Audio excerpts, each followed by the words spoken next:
Muy buena noche, bienvenidos de nuevo a nuestro programa Acción Positiva por Radio Infinita 100.1, por televisión, y pues seguimos aquí en esta lucha que nos hemos impuesto voluntariamente, en la cual lo que estamos logrando o tratando de hacer es llevar siempre una información a los ciudadanos guatemaltecos en una forma objetiva, en una forma transparente, en una forma clara, documentada, para que no haya suposiciones, para que no haya yo pienso que, yo escuché que, sino que realmente tratemos de ser lo más científico posible en cuanto a la información que traslademos.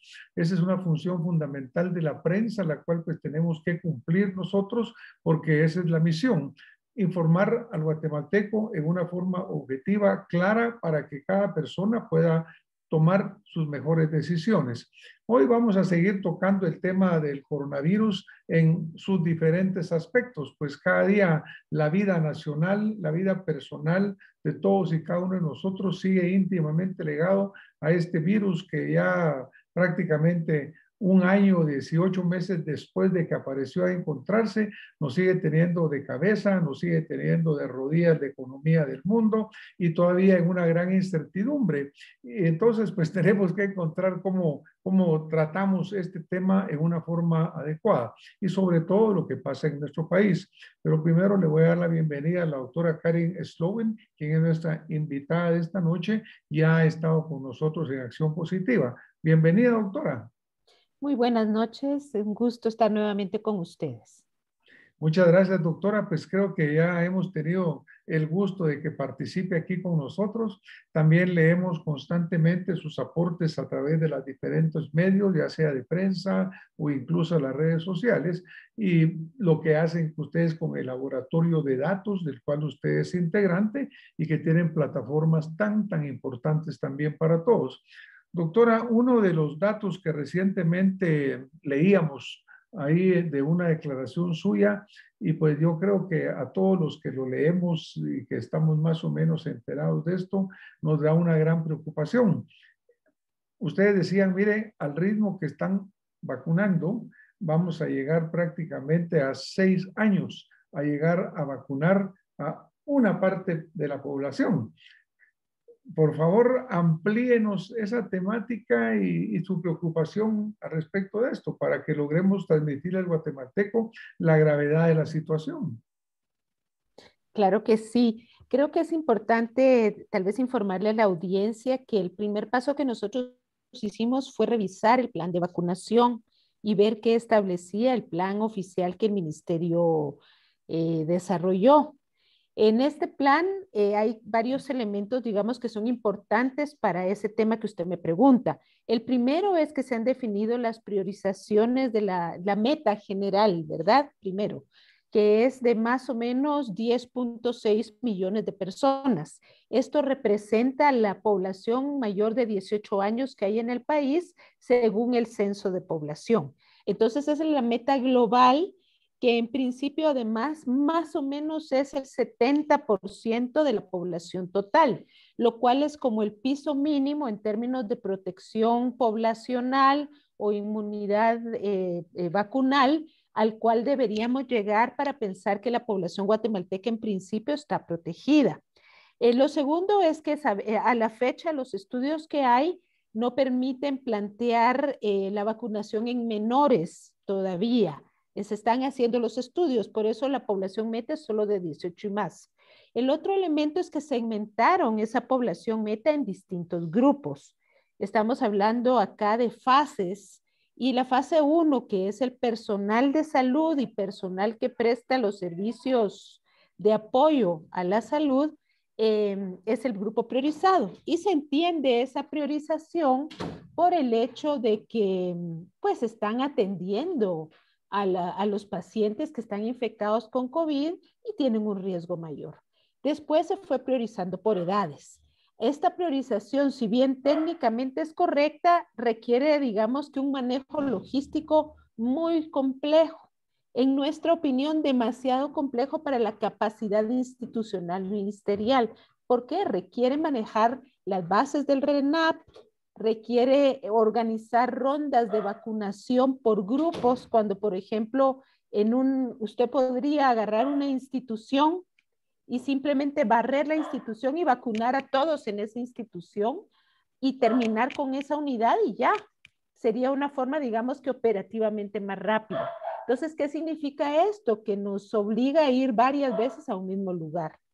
Entonces, todo eso le añade complejidades al plan que el ministerio no ha, digamos, el plan no demuestra que tengan una logística operativa capaz de responder a eso. Ese es el gran problema que enfrentamos. El propio plan plantea que van a tener equipos de vacunación de más o menos 5 personas cada uno. Entonces, depende del número de equipos de vacunación que se monten para poder llevar esto más o menos rápido. Nosotros hicimos una estimación que se necesitarían entre 800 y 1000 equipos de vacunación de 5 personas cada uno para poder en 6 meses cumplir la meta que planteó la ministra. Esto implica una operación de reclutamiento, capacitación, equipamiento, montajes de centros de vacunación adicionales a los que puedan haber, que nosotros no hemos visto en ninguna parte del plan y no hemos visto en la práctica. ¿Qué significa esto? Que el ministerio está vacunando con la gente que ya tiene. Entonces va al ritmo que puede, ¿verdad? El personal de salud. Y por eso hacemos esa proyección. Es una proyección lineal de si vamos al ritmo que se ha ido ahorita, primero 2.500, 5.000 diarios, estamos hablando de que a ese ritmo cubrir 10.6 millones de personas nos toma más o menos 6.7 años. Esa es la base del análisis. Imagínense, doctora, mire, desafortunadamente toda esta crisis del COVID ha sido, desde que empezó, una serie o una cadena de errores, debilidades, como lo querramos llamar. Si queremos ser sumamente críticos, lo podemos llamar incapacidad. Si queremos ser menos críticos, podemos llamarlo errores, pero para fin práctico, el guatemalteco lo ha venido sufriendo. Me remonto, por ejemplo, a las pruebas diagnósticas. ¿Se recuerda, doctora, que todos decían los términos mundiales, el comisionado de Coprecovid en Guatemala, los medios, hay que por lo menos hacer 5,000 pruebas diarias? Nunca se hicieron en Guatemala, no pasaban de 2,000 cuando era una cosa increíble. Entonces, desde el momento de las pruebas ya había esa tremenda incapacidad del sistema, ¿no? Ahora resulta que después entramos a la fase de la vacunación. Me recuerdo que usted y yo platicamos, estuvo usted con nosotros en el programa cuando hablábamos del proyecto de la ley de vacunas y decíamos, mire, no es solo una ley para comprar la vacuna, porque la verdad que comprarla no es suficiente. Como usted dice, hay que tener una cadena de frío, un equipo preparado para inyectar la vacuna, para manejarla, un registro adecuado de los pacientes que la están teniendo, un seguimiento para la segunda dosis. Y todo eso, desafortunadamente, estamos viendo que fue un fracaso, porque hemos ya oído de repente que vinieron vacunas donadas de Israel. En vez de, creo que 5,000, vinieron 2,500, pero se robaron no sé cuántas. Luego vinieron vacunas donadas de la India, porque a pura donación nos hemos mantenido. Y ahí también hubo que pararla, porque había un relajo muy grande en que a quién vacunaban, a quién no.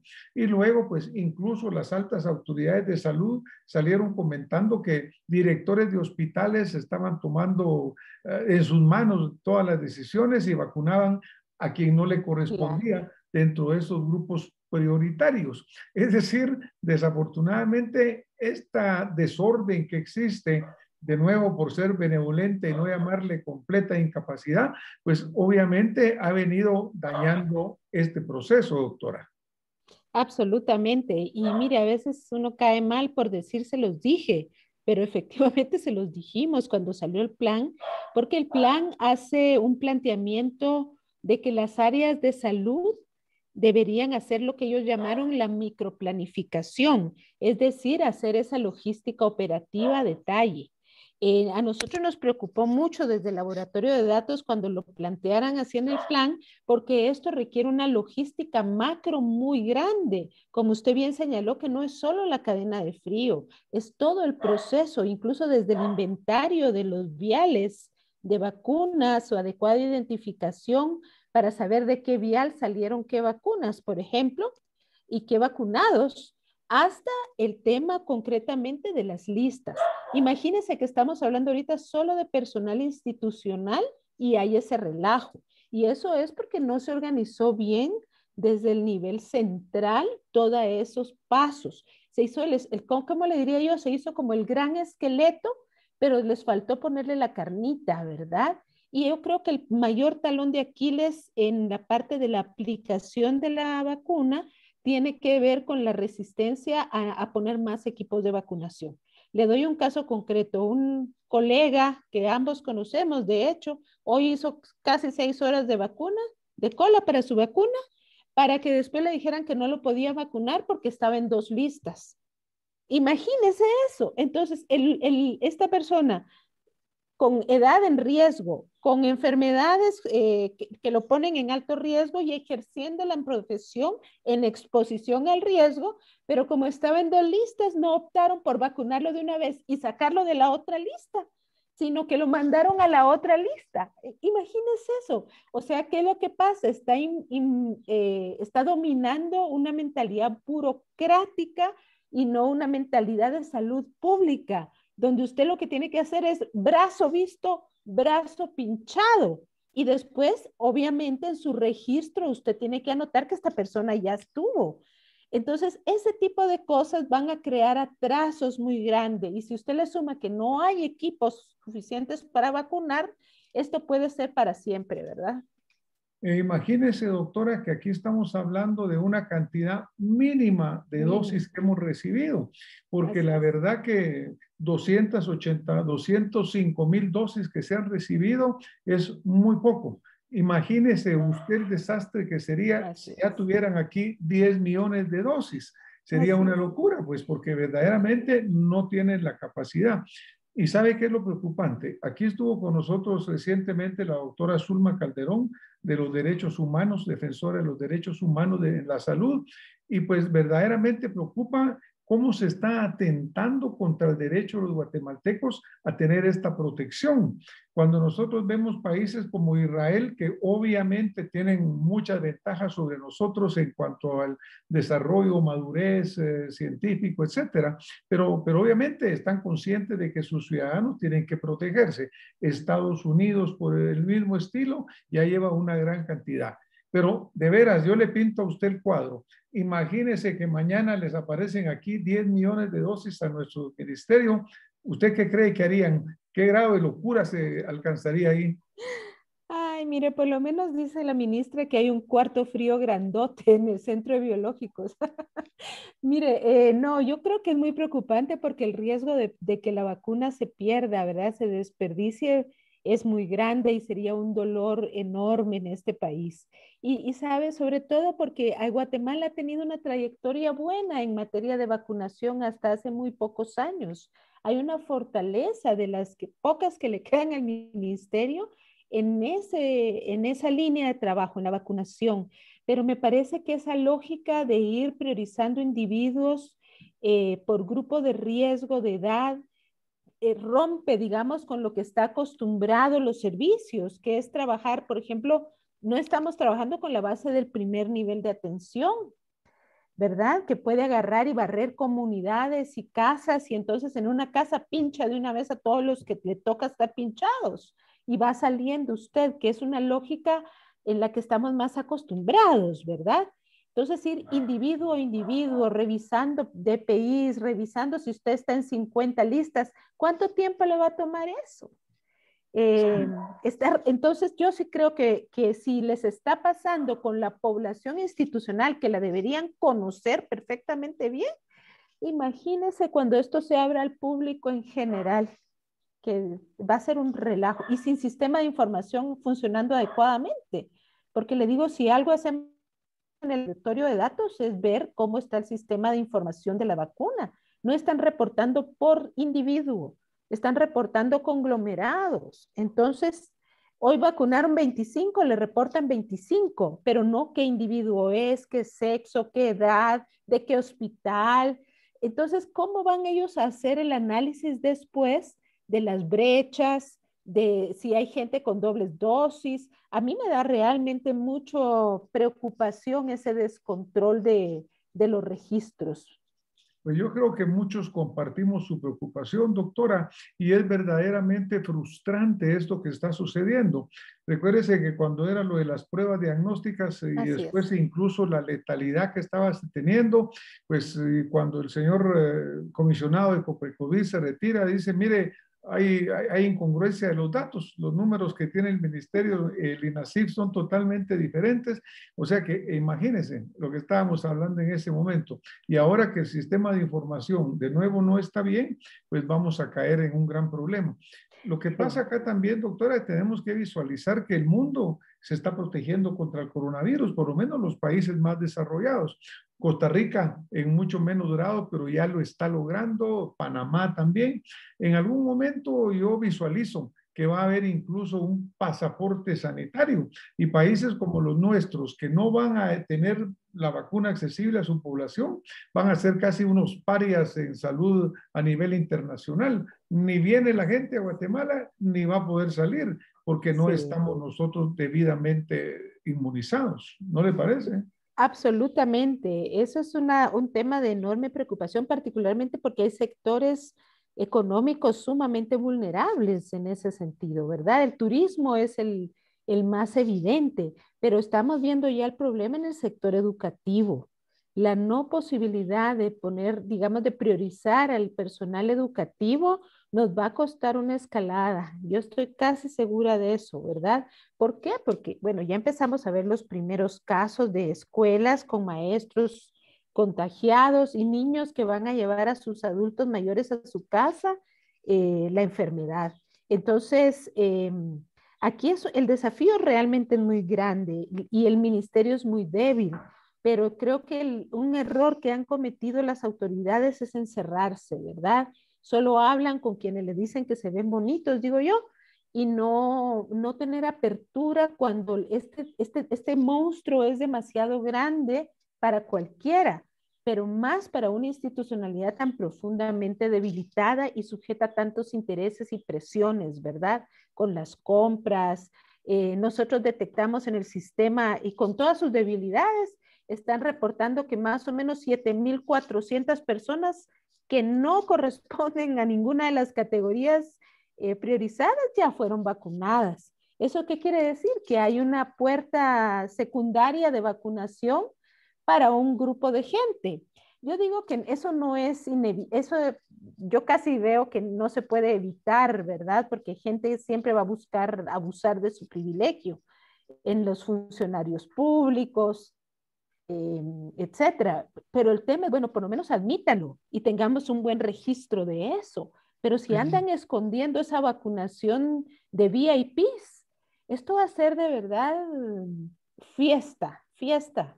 Un desastre. Recuérdese que en Ecuador, por ejemplo, Sí, incluso cayó un presidente, en Perú también, varios funcionarios, hubo ese Perú Gate que se llamaba sobre el uso de esta vacuna PIP de gente que no le correspondía y se vacunaron, ¿verdad? Obviamente eso también, esos funcionarios deshonestos que siempre hay, debían de decir, mire, señores, primero los grupos prioritarios y después los sí. otros grupos. Me ha preocupado un poco lo que usted señala, que todos lo sabemos y a veces cuesta decirlo, y es que desafortunadamente pareciera que las autoridades como que están en otro mundo, como que se cierran a escuchar o se cierran a ver la realidad. Con el debido respeto que me merecen a mí las autoridades de salud, acá tuvimos también invitados a los señores viceministros y en una forma muy seria, muy formal, nos dijeron, miren, la siguiente semana está aquí la vacuna. Esa siguiente semana ya quedó en el olvido porque la vacuna no ha aparecido por ningún lado. También nos dijeron, estamos preparados para cuando venga la vacuna. Y lo creímos porque somos positivos y decimos creamos, pero los hechos demuestran absolutamente lo contrario. Entonces yo Así sí es. creo que verdaderamente acá tenemos que tomar una acción, señores del gobierno, porque esto ya no puede seguir así. Mañana vamos a tener una ola. Hoy se habla ya en los medios de que hospitales como Quetzaltenango, el famoso Parque de la Industria y también el Hospital General están excedidos totalmente en su capacidad de nuevo de atender a pacientes con coronavirus. Sí. Imagínense, ahora viene la Semana Santa. La gente Ajá. no se está cuidando. ¿qué vamos a tener después? Si antes ya están los hospitales llenos, saturados, imagínense el desastre Sí. que nos puede venir. No, totalmente. Mire, el tema de saturación de hospitales es una cuestión bien preocupante porque por un lado sí hay un incremento leve todavía, pero hay ya un incremento de casos. Pero recuérdese que a fin de año redujeron las áreas COVID en los hospitales. Entonces no sabemos si los hospitales están saturados porque quedaron áreas muy pequeñas. Entonces con 5 pacientes se le llena un área de observación o de intensivo, o porque realmente está escalando nuevamente. Todavía no se sabe. Y como el ministerio se guarda esas estadísticas para sí, entonces uno, ¿o qué le cree a la ministra, pues, o qué? Es una forma realmente muy poco transparente de manejar la información que es importante para todos. Si ellos publicaran esa información regularmente, habría formas como hacemos nosotros de entender los datos, de ayudar a la gente a explicárselos, etcétera. Pero si ellos secuestran la información y solo dan lo que quieren, después quieren que uno por acto de fe crea sus datos. Ya no estamos para eso en Guatemala. No tienen la legitimidad para eso, ¿verdad? Y la están perdiendo cada día, doctora. Sí, Veo que todavía les ustedes queda. como laboratorio de datos están aportando constantemente un balance e información confiable sobre esta crisis del COVID desde el inicio. ¿Cómo se puede consultar esto? ¿Cómo puede el público en general acceder a tener esta información objetiva, doctora? Pues mire, nosotros tenemos una página web que se llama www.laboratoriodedatos.com.gt, en donde estamos constantemente pues actualizando cifras y sobre todo los análisis que hacemos, porque sí es importante aclarar que nosotros no sacamos datos distintos, usamos los datos oficiales, lo poco que hay, y los interpretamos, los analizamos, ese es como nuestro aporte. Entonces ahí pueden encontrar toda nuestra información y estamos muy activos en Twitter y en la página de Facebook. Tenemos Twitter y Facebook donde pueden consultar continuamente nuestros análisis y constantemente estamos acudiendo a invitaciones tan como la que usted nos hace, ¿verdad? Que nos permite llegar a la audiencia porque pensamos que una sociedad informada es la que va a poder salvarse del virus. Una sociedad que advierte, entiende que sí hay riesgo todavía y que lo va a ver por lo menos todo este año. Ese es un mensaje que la gente, especialmente ahorita con la Semana Santa, tiene que entender. Si sale de vacaciones se va a poner en riesgo. No puede dejar las medidas de protección, de aislamiento, ni siquiera si ya logró vacunar a un miembro de su familia. Ustedes tienen que preocuparse todavía como que no hubiera nada. ¿Por qué? Porque necesitamos llegar a 10 millones de personas antes de decir que la población guatemalteca está a salvo. Y miren lo que falta. Si van, ¿qué? 45,000 apenas. Es que esto pareciera como estar parado ante una de esas montañas casi que imposibles, ¿no? Y a esto se agrega pues la falta de apertura de las autoridades, su Eso. falta de transparencia, porque bueno, incluso usted dice, nosotros manejamos los datos pues que son datos oficiales porque no hay otra forma, no se pueden Así es. inventar. Y ya vemos que esos datos son bastante carentes de confiabilidad porque pues ya se ha visto que ni la letalidad tenían bien. Pero bueno, qué aporte, que bueno que ustedes están dando en esta forma. Nosotros acá siempre, doctora, yo siempre que tengo la oportunidad y alguien me escucha o alguien me mira o abre los oídos, le digo, miren señores, la crisis todavía está acá. Así es. Usen mascarilla, sigamos los lineamientos, usemos el distanciamiento. A mí me preocupa muchísimo ver que cuando uno recorre el país de un lado al otro, la gente prácticamente en muchos lugares pareciera que se olvidó del COVID. Dicen, señores, eso es mentira, en otro lado está pasando o no. Y sin embargo, ya estamos viendo el repunte. Entonces yo también, lo que usted señala, reitero que tenemos que seguir teniendo estas medidas porque este virus que es tan verdaderamente peligroso e inesperado en cuanto a sus acciones, no lo podemos descartar. Ya nos vamos a tener que ir despidiendo, doctora. ¿Qué quisiera usted dejarnos como conclusión en esta entrevista que hemos tenido el gusto de compartir con usted? Bueno, en primer lugar, la importancia, como decíamos, de que cada individuo y familia se sigan cuidando, que no se descuiden en la Semana Santa. Y segundo, sobre todo, un llamado a las autoridades de salud para que aprovechen, ¿verdad?, los esfuerzos que hacemos desde la sociedad.